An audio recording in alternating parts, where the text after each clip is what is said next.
សบายចិត្តមកតែការប្រពន្ធការប្រពន្ធការប្រពន្ធការប្រពន្ធការប្រពន្ធប្រពន្ធល្អលេខមួយដល់ទៅខ្លួនឯងសบายយ៉ាងណាលោកអើយសบายដល់ហើយចុងលេងអោបណាស់អោបប្រពន្ធវិញញ៉ាំមកសบายយ៉ាងណាលោកអើយសบายដល់ហើយចុងលេងអោបណាស់អោបប្រពន្ធវិញសែនស្រឡាញ់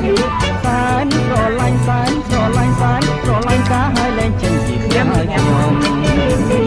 អាចនឹងទៅដល់យុគសំដំណេកខ្ញុំដូចជាភ័យផ្លាយចិត្តញាក់ណែខ្លាចឲ្យទៀតត្រូវនេះអត់ទៀតនឹងដល់យុគសំដំណេ